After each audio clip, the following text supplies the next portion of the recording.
Bonjour à toutes et à tous et bienvenue dans cette nouvelle vidéo. Après la sortie du film 4 Fantastiques, voilà que l'actualité du MCU se réveille avec de nombreuses révélations sur le film Spider-Man 4 Brand New Day, qui est prévu pour l'année prochaine. Entre la divulgation du costume, le tournage de plusieurs scènes d'action à Glasgow ou encore la confirmation de nouveaux personnages pour le casting du film, il y a beaucoup d'éléments sur lesquels nous devons revenir. L'occasion pour nous de faire le point à propos de Spider-Man 4. C'est un sujet qu'on a beaucoup traité par le passé avec pas mal de théories et ça va faire du bien de faire une mise à jour pour voir les possibilités et les nouveaux mystères. Alors ne tardons pas plus longtemps, bienvenue dans cette petite vidéo chill, posons-nous ensemble pour parler de Spider-Man 4 Brand New Day et essayons avec ce qu'on a de décrypter les secrets du film. Il y a quelques jours de cela, Sony et Marvel ont dévoilé un court teaser révélant le nouveau costume de Spider-Man pour son prochain film avec un Tom Holland dans une sorte de hangar qui demande très certainement à l'équipe de tournage s'ils sont prêts pour démarrer le projet. La communication autour de l'homme araignée est plutôt maîtrisée.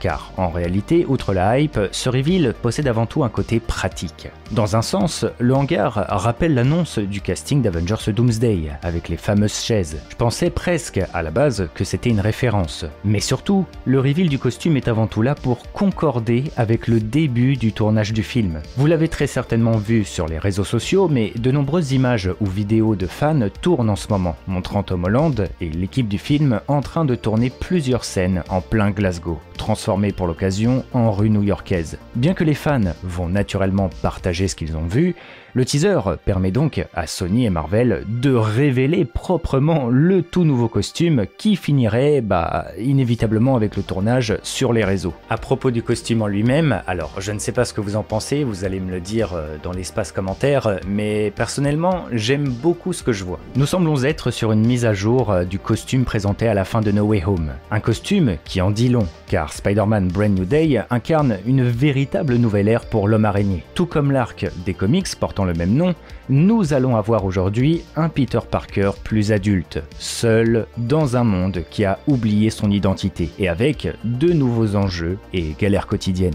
Et c'est là où nous faisons face à de belles symboliques, car à la manière du tournage en pleine rue, nous nous tournons vers un Spider-Man bien plus orienté sur le côté pratique que technologique. Comme montré dans le dernier film, nous sommes sur un costume fait main, avec un masque qui s'enlève comme une capuche et un design plus old school, qui rappelle les origines du super-héros. Et c'est ça que je trouve trop bien, et c'est d'ailleurs confirmé par les scénaristes de No Way Home, c'est que si le nouveau costume possède une vibe à l'ancienne, qui pourrait rappeler justement celui de Tobey Maguire ou Andrew Garfield, eh bien c'est justement parce qu'avec les événements de No Way Home, où le Peter de Tom Holland a pu rencontrer d'autres Spider-Man du multivers, ce dernier s'est donc inspiré de leur costume pour concevoir le sien. C'est vraiment une symbolique forte, car en adéquation avec la nature du quatrième film, qui fait table rase du passé pour proposer un nouveau présent, Peter nous propose une transition, un héritage du passé pour écrire son nouvel avenir. Il est prêt aujourd'hui à épouser sa vraie forme de Spider-Man, celle que nous attendons tous. Et justement, ce nouveau Spider-Man, parlons-en.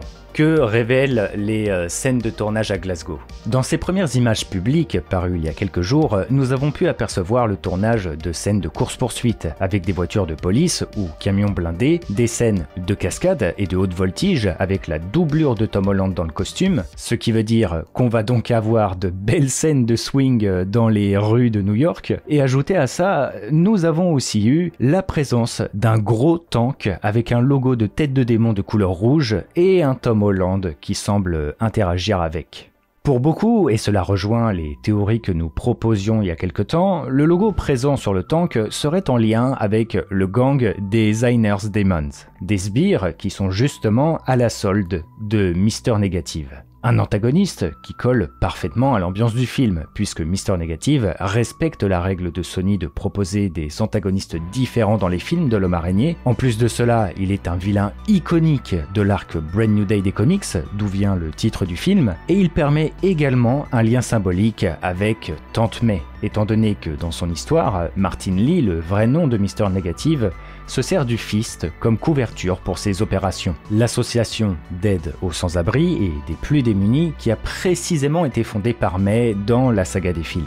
Après, bon, l'antagoniste n'est pas officiellement confirmé pour apparaître, cela reste toujours des spéculations. Et il y a même des rumeurs qui diraient que finalement il ne serait pas dans le film, donc cela reste à voir. En revanche, Mister Négatif permet quand même de souligner un autre point qui est très important. En plus d'amener une nouvelle ère pour Spider-Man, le film devrait également proposer un nouveau chapitre pour l'histoire de New York, si l'on se penche sur la continuité. Effectivement, bien qu'il ne s'agisse que d'une série à la base, Daredevil Born Again a tracé la route d'un tout nouveau récit qui va s'étendre à Brand New Day.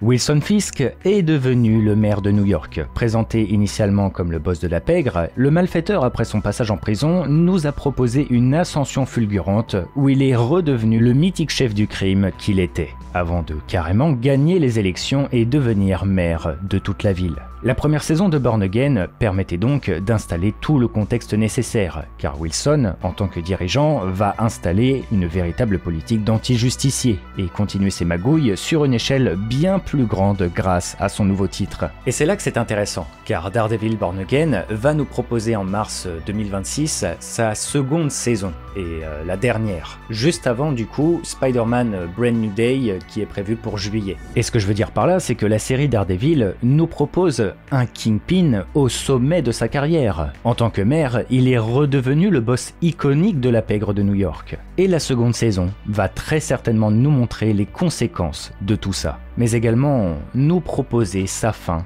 sa destitution et donc la chute de Wilson Fisk. C'est ici que Brand New Day intervient. Bien entendu, avec la question des droits, Fisk n'apparaîtra pas dans le film. C'est un personnage qui est malheureusement dédié qu'aux séries Marvel, néanmoins, ce n'est pas le cas de son héritage. La chute de Wilson Fisk, et donc du boss de la pègre, est un événement qui devrait rebattre toutes les cartes au sein des gangs et autres organisations malveillantes de New York. Si la tête du dirigeant tombe, quelqu'un d'autre voudra prendre sa place. Et par extension, les justiciers seront définitivement de retour dans la ville, comme le proposait justement l'arc Devil's Reign, soit le règne du diable des comics, où les justiciers s'opposaient au maire Fisk. Par conséquent, Spider-Man en tant que justicier, et comme le titre du film l'indique, devrait nous proposer un tout nouveau New York sur grand écran, avec l'émergence de plusieurs gangs, plusieurs vilains qui veulent tous le pouvoir et qui se battent entre eux, mais également de nouveaux personnages ou héros.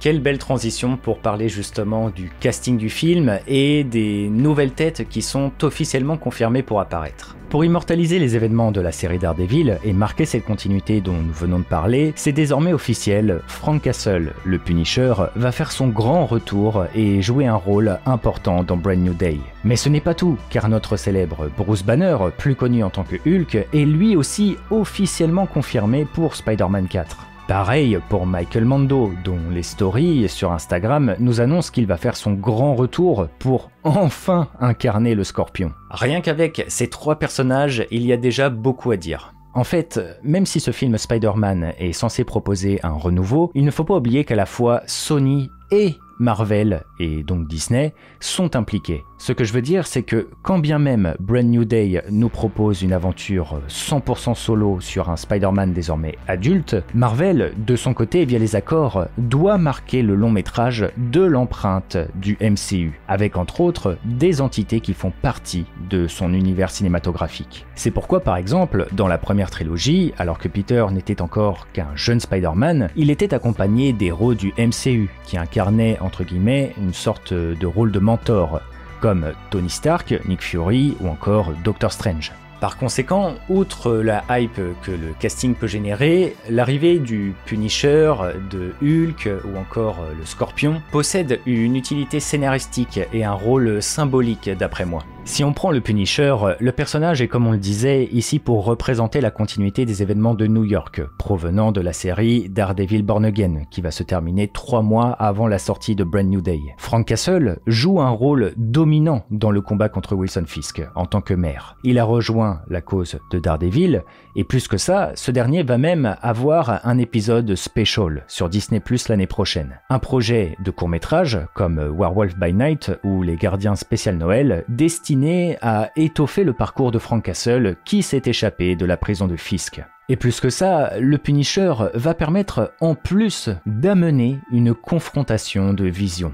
Vous n'êtes pas sans savoir que le personnage est un véritable anti-héros, super violent qui n'hésite pas au nom de la justice à tuer et massacrer ses opposants. Il y a des rumeurs, notamment, qui mentionnent que ce serait lui à l'intérieur du tank montré sur le tournage. Frank va permettre à Peter d'évoluer sur l'aspect de justicier, un rôle qu'il explore désormais totalement depuis la fin de No Way Home. Par rapport au Scorpion, McGuigan permet de relier le passé et notamment les événements de No Way Home avec le présent. Si vous vous souvenez, le personnage était présenté dans Homecoming, le tout premier film de l'homme araignée, et teasé à la fin avec l'arrivée du vautour en prison. Ce qui est pertinent, c'est que le Scorpion va servir pour rappeler que malgré que tout le monde ait oublié l'identité de Peter Parker, ce n'est pas le cas de Spider-Man en lui-même, que McGuigan souhaite profondément éteindre à cause des événements passés. Mais également, la venue du Scorpion va quant à lui, à la manière de Frank, qui représente le côté justicier, incarner une des menaces présentes dans la ville de New York. Il va pouvoir étoffer le conflit interne entre possibles plusieurs gangs après la chute de Fisk. Il y a des rumeurs qui mentionnent d'ailleurs que plusieurs autres antagonistes pourraient voir le jour dans ce film, dans un rôle plus secondaire comme Tombstone, Tarantula, Ramrod ou encore Boomerang. Bref, enfin, par rapport à Hulk, vous l'aurez deviné, mais la présence de Banner est ici pour représenter le côté super-héros majeur du MCU, comme l'était Doctor Strange ou Tony Stark dans les derniers films. À la base, je ne vais pas vous mentir, je vous avoue que j'étais très sceptique quand j'ai vu que des rumeurs mentionnaient que Hulk, Bruce Banner, allait faire son grand retour dans Brand New Day. Car l'idée d'origine proposée était que Banner allait très certainement redevenir un Hulk sauvage comme à l'ancienne. Et qu'en plus, si Mister Négative est bel et bien dans les parages, eh bien il pourrait incarner la raison de ce retour. En plus de donner une nouvelle couleur grise à Hulk qui s'inspire justement des comics Marvel. Pour vous partager ma vision, j'étais sceptique à l'origine car pour moi, mais n'hésitez pas à me dire votre avis en commentaire, Hulk, qu'on aime ou pas son parcours, ce dernier a énormément évolué pour devenir ce qu'il est aujourd'hui. Il est désormais Smart Hulk. Marvel a profondément insisté au travers de ses productions pour nous montrer un Banner qui s'est définitivement apaisé et qui a appris à contrôler sa transformation, que ce soit en partageant le même corps ou notamment par le biais d'une de ses inventions qui lui redonne sa forme humaine à volonté et qui est d'ailleurs exploitée pour empêcher l'Abomination de faire son retour. Donc voilà, ramener Banner sous une forme Savage Hulk, pourquoi pas, si c'est temporaire, mais je trouve que ce serait un immense pas en arrière par rapport à son parcours. Surtout que Captain America Brave New World a déjà lui-même exploité la menace d'un Hulk sauvage dans son film. En revanche, la présence de Banner dans le film Spider-Man est, je trouve, une très bonne idée pour d'autres raisons. Et c'est marrant car je vous préparais une vidéo spéciale dédiée à Hulk justement, en rapport avec Avengers Doomsday et Secret Wars. Donc je vais pouvoir vous donner un petit avant-goût par le biais de cette vidéo dédiée à Brand New Day. Vous n'êtes pas sans savoir qu'après Spider-Man 4, la prochaine étape pour le MCU, c'est Doomsday et Secret Wars. Deux films Avengers majeurs qui vont conclure la saga du multivers et réunir toutes les entités importante des dernières phases. Et bien qu'il ne soit pas encore officiellement annoncé pour faire partie de ces films, tout comme Spider-Man d'ailleurs, nul doute que ces derniers seront présents pour le grand final. Or, cela fait un bon bout de temps que le développement de Banner dans le MCU s'est arrêté, et Marvel doit résoudre ce problème pour Doomsday et Secret Wars. Et c'est là que vous allez me dire, mais pourquoi Marvel ne fait tout simplement pas un film Hulk pour résoudre ce problème? Eh bien, c'est compliqué. Et c'est l'une des raisons qui me pousse à croire que Marvel va se servir du film Spider-Man Brand New Day pour mettre à jour la continuité de Bruce Banner. Vous le savez certainement, mais Hulk est encore aujourd'hui, sous une certaine forme, la propriété d'Universal. Pour vous vulgariser simplement la chose, Marvel a récupéré les droits de produire un film Hulk aux alentours de 2006. Et c'est pourquoi nous avons eu l'incroyable Hulk en 2008, avec l'Abomination, Thaddeus Ross et un caméo de Tony Stark dans la scène post-générique. Sauf que malgré ça, dans les accords, eh bien Universal, dans les clauses du contrat, possède quant à eux toujours un droit exclusif quant à la distribution d'un film solo centré sur Hulk. C'est-à-dire que si Marvel souhaite produire un film Hulk, ils ont le droit, ils peuvent le faire, sauf que Universal, quand le film va sortir, se réserve eux le droit de le distribuer en salle. Pour imager ça en deux mots, imaginez vous faites un gâteau et quelqu'un d'autre va le vendre à votre place. et donc récupérer la grosse partie des recettes. Marvel a récupéré Hulk, ils peuvent faire un film solo sur Hulk, sauf que Universal se réserve le droit de le distribuer en salle et donc de récupérer la vente de ce film. Marvel produit, eux le vendent. Et c'est pourquoi Marvel développe Hulk seulement dans les films Avengers, ou par le biais des séries sur Disney+, car la clause implique seulement les projets où Banner joue un rôle principal dans un film solo. Et c'est d'ailleurs aussi pourquoi l'incroyable Hulk de 2008 est arrivé sur Disney+, seulement en 2023, car les droits de distribution d'Universal concernant ce film sont arrivés à expiration à ce moment-là. Bref, tout ça pour dire que je pense que Marvel va se servir de Spider-Man Brand New Day et son ambiance apparente de Marvel Team Up, comme dans les comics des années 70 qui réunissaient justement plusieurs personnages différents à faire collaborer, pour installer la nouvelle continuité de Hulk concernant Avengers Doomsday et Secret Wars par la suite. On en reparlera dans une prochaine vidéo comme je le disais, mais c'est peut-être l'occasion de montrer She-Hulk sous un nouveau jour en lien avec Bruce, ou pourquoi pas mettre en évidence le possible prochain Hulk de la saga, où Marvel aura cette fois-ci tous les droits, son fils Scar. Enfin, pour terminer, il y a un paramètre que nous devons mentionner, c'est la présence du symbiote montré dans No Way Home.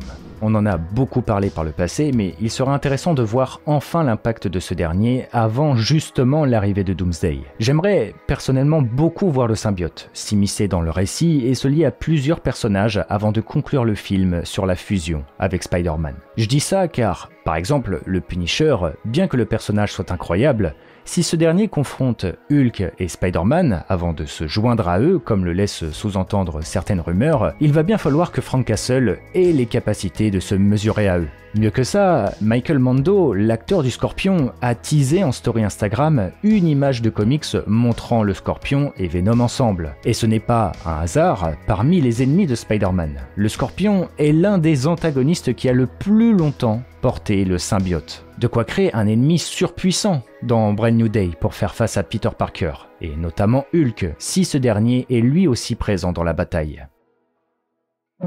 Mais voilà, c'est à vous maintenant de me dire ce que vous en pensez. Après tout, peut-être que le Punisher va simplement récupérer de la technologie Stark qui avait été confisquée par le Damage Control, ou qui s'éparpille un peu partout à travers le monde aussi. Mais voilà, j'espère en tout cas que cette petite vidéo chill vous a plu. Bon, c'est une petite vidéo chill aussi parce que je vous l'avoue, ces derniers jours ont été quelque peu compliqués. Parce que mon disque dur a totalement rendu l'âme. Et je vous dis ça avec le sourire, mais c'est une vraie galère parce que j'avais tout dessus. Tous les extraits que j'utilisais, toutes les images de comics, toutes les musiques, les ébauches, les projets, notamment les pourquoi sont-ils si uniques.